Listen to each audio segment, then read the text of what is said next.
Namaskar. This is Shefali Vaidya. Welcome to the latest episode of my vlog, Shef Special. Today we are going to talk about the Rohingya issue.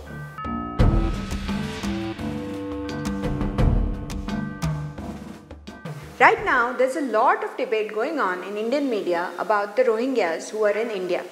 According to the government, officially, there are about 40,000 Rohingya Muslims who are in India in various places in Jammu and in Ladakh, in Hyderabad. According to the government, all these are illegal immigrants and they need to be deported back to Bangladesh because that's where they've come in from.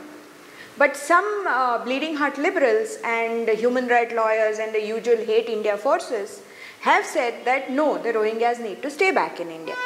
Now there are many aspects to this issue. Former Foreign Secretary Mr. Kanwal Sibal had written an article in Economic Times where he has clearly said that there needs to be a distinction between asylum seekers and illegal immigrants.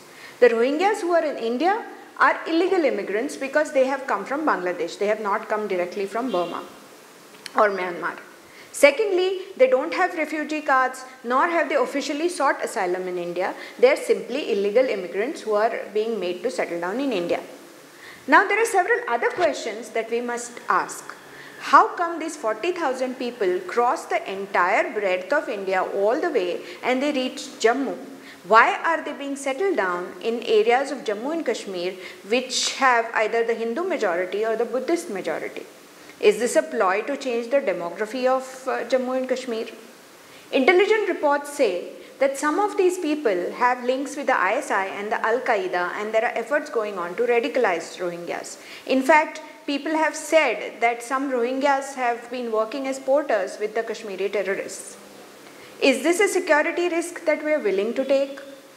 People who are in favor of Rohingya Muslims settling down in India are saying that, oh, maybe only 5% of them are terrorists. But 5% of 40,000 people is 2,000 people. These 2,000 people could be potential terrorists, they could be potential suicide bombers. What are we waiting for? Another 26/11 to happen? How can you even control this?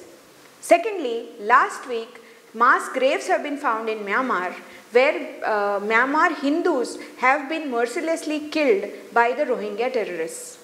And the people who were killed, Rohingya terrorists had actually slit their throats and dumped them into mass graves. The people killed include children who are as young as 6 years old. There are women, there are young boys, and there are some 90 people who are still missing. The few people who survived and managed to reach Bangladesh are a few women. They have had horrifying stories to tell. They said that only the beautiful women from a village were spared. They were told that they have to convert to Islam and they have to get married to Muslim men. Their names were forcibly changed. Their bindis, their Mangal Sutras were all broken. And these are the horror stories that they have to tell. Are we waiting for this to happen in India again?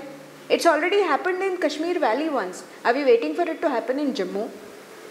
Indic Collective, that's a legal rights advocacy group that has filed a counter petition to Mr. Prashant Bhushan's petition in the Supreme Court. Even their lawyer, Sai Deepak Iyer, has said that India has no legal obligation to settle the Rohingyas down into India. So why are we inviting them? And why is this India's problem? According to Pew Report, there are 50 Muslim majority countries in the world. How many of them have taken in the Rohingyas? Indonesia and Malaysia, which are Muslim majority countries, which are bordering Burma, even they have refused to take in the Rohingyas.